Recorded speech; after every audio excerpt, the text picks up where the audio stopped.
আবার একদিকে রবীন্দ্রনাথ, একদিকে নজরুল।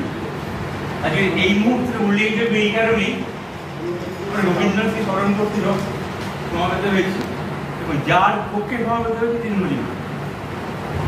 সবচেয়ে বিস্ময়ের কথা এটাই, একই আকাশে তার একইভাবে উজ্জ্বল, কিন্তু উভয় কিন্তু দুটো বাগানের ফুল, ভিন্ন ভিন্ন বাগানের ভিন্ন ভিন্ন প্রাকৃতিক এবং সামাজিক পরিবেশে আমাদের বেড়ে ওঠা। রবীন্দ্রনাথের দিকে বিপুল ঐশ্বর্যশালী একটা সংসারণার জন্ম হয়েছিল, যেখানে সাংস্কৃতিক বিকাশ ভীষণ রকম হয়েছে, শিক্ষার সুযোগ পেয়েছেন, স্কুলে হয়তো জাননি।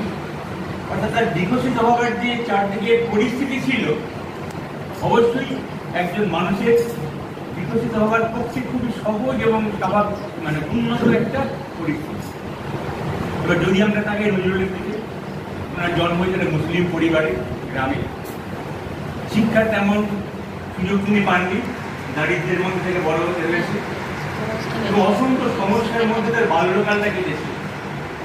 অর্থাৎ বাল্যকাল থেকেই দুজনই দুরকম প্রকৃতির মধ্যে মানুষ হয়েছে।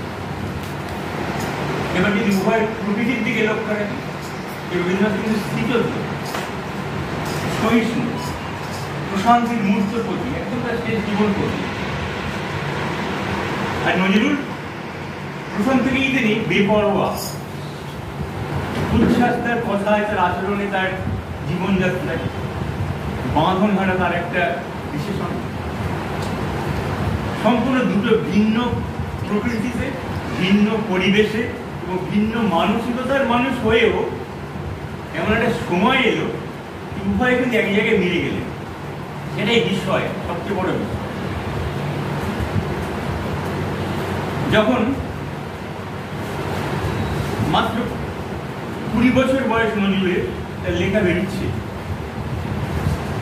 রবীন্দ্রনাথ তার লেখা পড়ছেন, শুধু পড়ছেন নয়, যখন নজরুলের বয়স 24 বছর, তখন রবীন্দ্রনাথ তার বসন্ত নাটকটা উৎসর্গ করছেন নজরুল। সেই সময়ে আমাদের এই বাংলার মধ্যে আরো অনেক কবি ছিলেন, মহিলার মজুমদার, সত্যেন্দ্রনাথ দত্ত, যতীন্দ্রনাথ সেনগুপ্ত, যতীন্দ্রমোহন বাগচি, যেভাবে রবীন্দ্রনাথ আকৃষ্ট হলেন নজরুলের উপরে, মাত্র 24 বছর বয়সের নজরুলের উপরে, সে আকৃষ্ট কিন্তু উনি অপরের প্রতি হননি। যে যার পরে সত্যেন্দ্রনাথ দত্ত বলেই ফেললেন যে ভাই, রবীন্দ্রনাথ তোমাকে অনেক ভালোবাসে,